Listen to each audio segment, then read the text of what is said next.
very tech savvy. So thank you very much for having me here. Thank you, Celeste, for inviting me. And this is a fundraiser. I'm so happy to use what I do for that purpose. So that's the focus of today. I was thinking about this. A lot of the music I play, it's not all that chipper and uplifting because classical music can be kind of heavy. But to make it light, let's try this. So, who are some classical composers that you like? Anybody? Just some names. Bach, Beethoven. Chopin, yeah. So, Mozart. How about this? In the old days, classical musicians used to improvise. Why don't I play Happy Birthday, for example? Anyone's birthday? No? My mom's was yesterday. Okay, so this will be... Or the day before, I meant. This will be a belated birthday. I'll do an improvisation, Happy Birthday, let's say in the style of Beethoven. And let's see how it works. I don't know. Because that's what classical players, we used to improvise, they did 200 years ago, and then they stopped. So.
So I like to have fun with that. Take some tune that everyone knows and try to make it classical.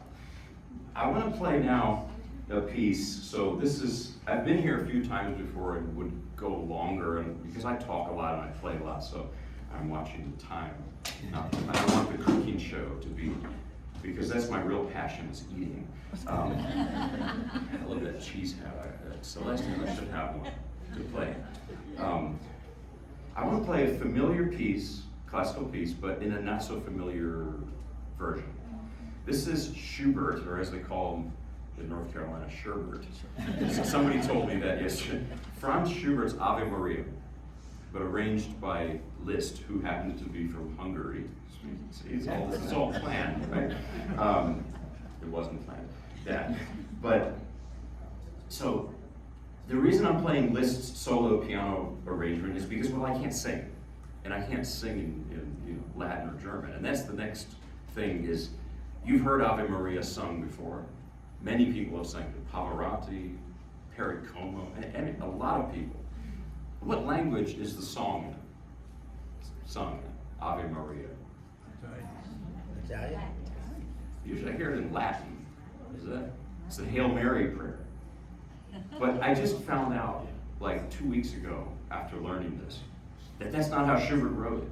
Couldn't believe it. He wrote it with a German text, a German translation of Sir Walter Scott's The Lady of the Lake poem. It is a prayer to Mary, but I had known that. So there's something to bring up at dinner. It's like, hey, did you know the original text is German? Just a little something. So what Liszt does with it is he changes it because, there's verses. And the first verse, he keeps it pretty much as the original is.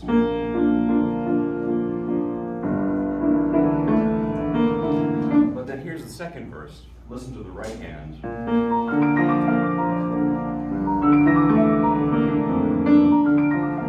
All that business up here, that ain't Schubert. That's Liszt. He added that. And Schubert lived from 1797 to 1828. Think about this. He lived to be 31. That's it. He was very ill for much of his life, and he knew his time was short, so he would write sometimes 3 or 4 pieces in one day in his later years. He died penniless and unknown. It was actually Liszt who, after his death, sort of discovered his music and promoted it and did arrangements of it like this one, performed it at his concerts, and made him, is kind of responsible for why we remember him today, thank goodness. So here is Ave Maria by Schubert, but in Liszt's solo piano version.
So go to about, what, 10:25, and then we take the break, is it? We have 10 minutes. Oh, about 10 minutes, okay, so good, so I'm actually doing better with time than I thought.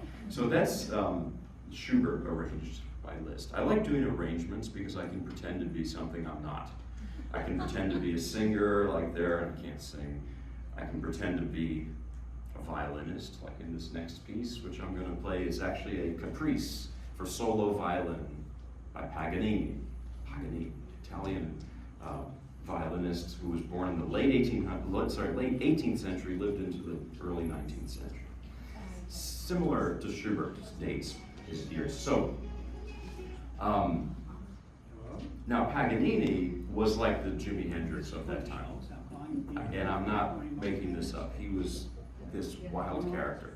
And the way he played the violin too was controversial. You know, all those guys with the white powdered wigs, they didn't like what Paganini was all about.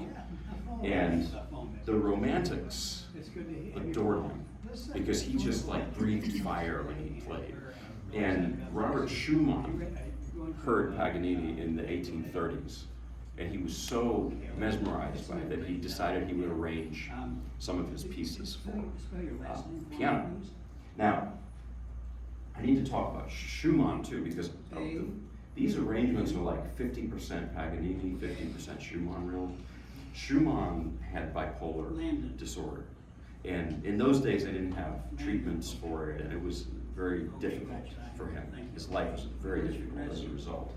And you kind of hear it in his music. Like, my great-grandmother had bipolar, and my dad said, you know, sometimes when she would be in a manic stage, she would talk a lot. And that's what this, or sort of incessant talking, that's what this piece sounds like.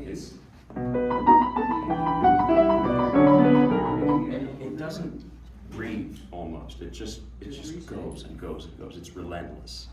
And it's brilliant. You know, people with, a lot of people with bipolar, they're just brilliant. And Schumann was brilliant. So here's Paganini, but arranged or adapted really by Robert Schumann. The B minor caprice.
So I'm going to play a really short piece by Schumann, and this is purely Schumann's music. That's young Schumann. He did those arrangements when he was quite young.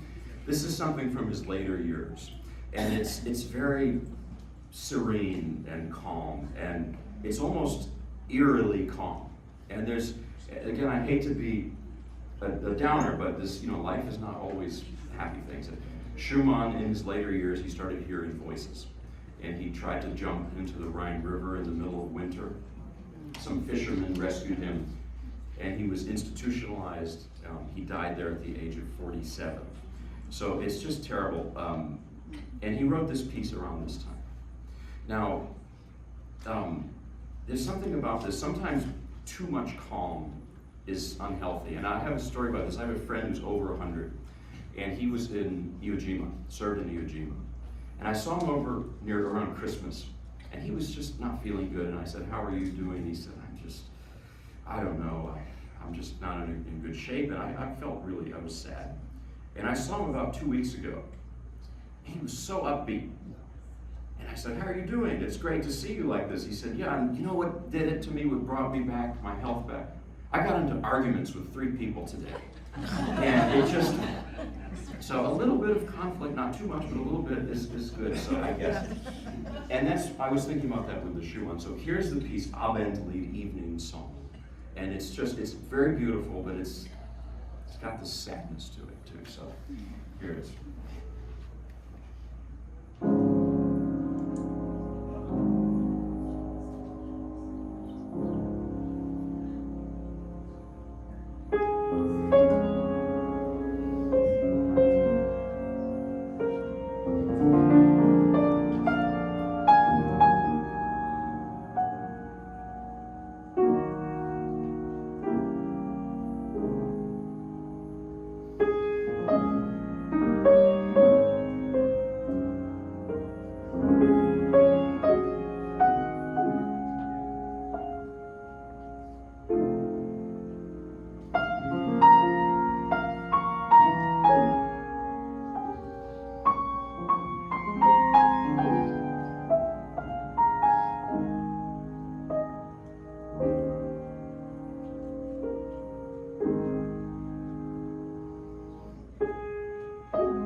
Amazing stuff. Thank you so much.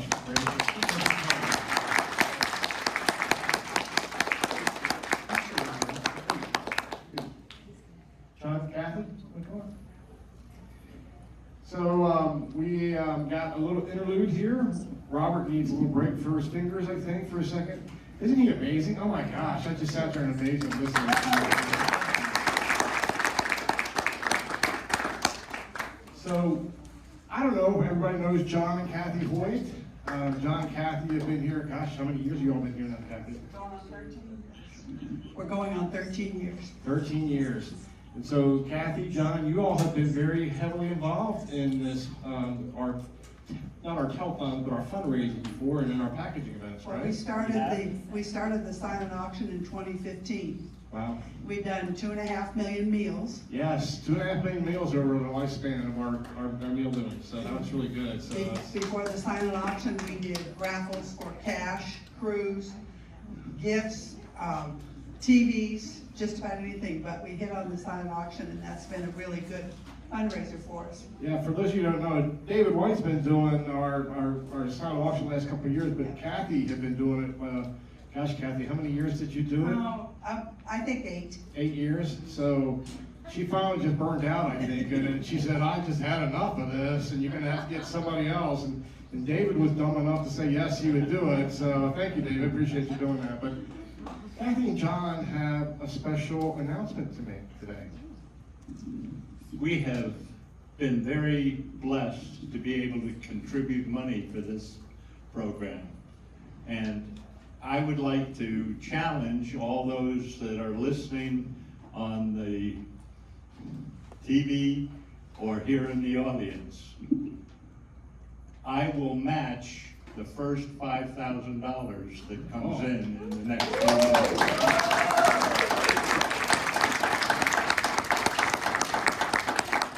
Wow. Those pledges coming. Oh, we lost you. Try it again. Keep those pledges Yeah, there you coming. go. We have our phone callers over here, the phones that are answering. It's been nice, I heard the phone ring right in the middle of the performance, that was pretty good,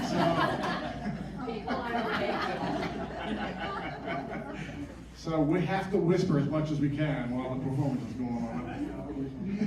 You don't whisper, I know, so, but how about a big hand for Kathy? Now, this is a huge statement this morning. Thank you so much. So after we see the first 5,000 go on to the board, we'll do a special, add the other 5,000 to it. So thank you both very, very much.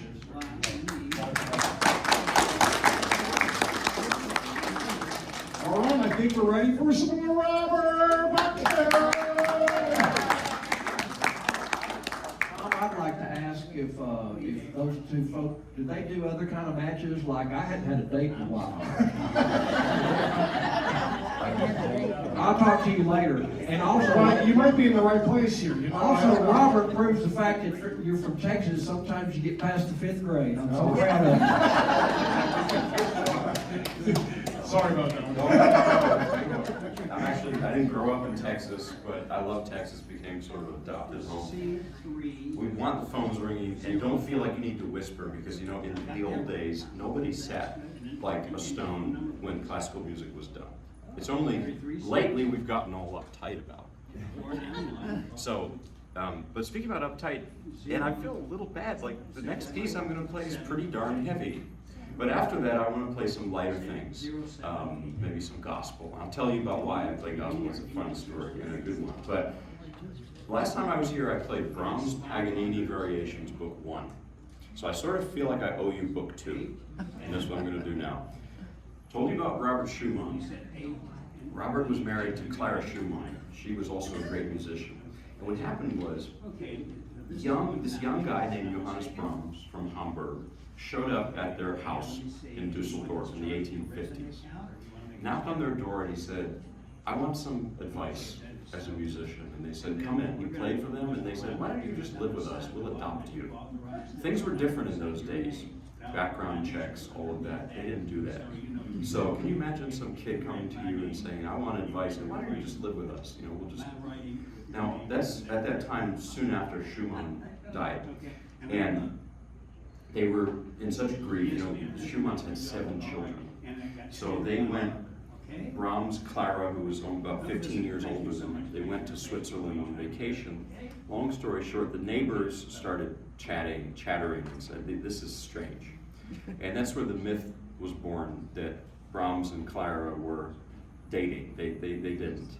I mean, I wasn't alive back then, but it's from what I understand, historians say, no, there's a movie about it, about this romance that never happened. Katharine Hepburn plays Clara Schumann. It's from the 40s. Probably a great movie. but it's not good history. Just like the movie Amadeus, it's a great movie, bad history. It ain't true what happened. So now, actually, Clara Schumann hated this piece I'm about to play. She called it Wretched Witches' Variations. Sounds like a 19th century insult. What it is Brahms has taken Paganini's 24th Caprice. It's famous too. He does these variations. Well, hey, Diana. He wrote them as exercises.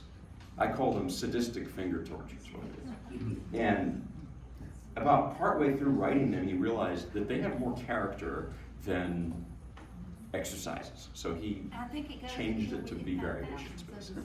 So that's what I'm going to play. I hope it doesn't get too loud because we want the phones ringing, but it does get kind of loud. There's a lot of fireworks in here. But there's a whole range of moods, from fire and brimstone to very, pensive and beautiful. So you'll hear. This is like 12 minutes, so this will be pretty much the whole second set today, and then a little gospel, and then we'll be to the cooking part. So yeah, the best part. Okay, thanks for calling.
minutes, 5 minutes. Oh, you better. Okay, good. Usually I'm always behind. I want to play a gospel song, and so people say, you can play classical and gospel. It's odd. Well, it's not odd because of who my parents are. My mother is an immigrant from the Soviet Union. So I'm half Russian. Yeah, really, she's from Moscow. Not Idaho, Moscow, but like Moscow, Moscow. And my dad is also an immigrant, but he immigrated from Southern Virginia. And he raised me on old-time gospel. Actually, I grew up in New Jersey. I don't advertise that a lot, but nothing wrong with New Jersey. But you know, sometimes I go out in the country and people say, "You from where?" I can't believe that. You know, and it's, you know, but too many of y'all coming from there. And I try to say, well, you know, I'm sort of half, you know. But anyway, so I grew up playing gospel, and of course, living in Texas, there's a Texas gospel style that I sort of picked up. It was in the air. I have stories about my very Russian piano teacher in Texas. Here's a quick one. I was driving him, and he's very Russian. But this is how Russians in Texas culture kind of works. And he says to me, "Do you like a barrel full of crackers?" Barrel? You mean Cracker Barrel? Yes, I like it. It's like Russian peasant food. It's good. Well, I didn't know that, but okay, so I'm going to play this old-time gospel song. It's called Just a Little Talk with Jesus. Yeah.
Thank you. I'll see you later. Enjoy the rest of the day.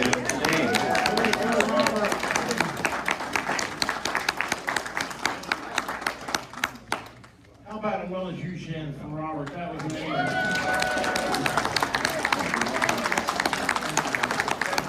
right, here we go. I'm just gonna tell you, I don't know about the rest of you, but I felt like I was walking with Jesus on that last Sunday. That was just amazing. Thank you so much.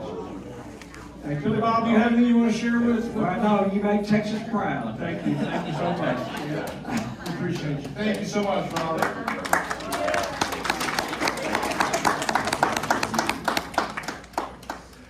Whoa. Hey, Bob, look at the toe board, Billy Bob. I'll let you have it.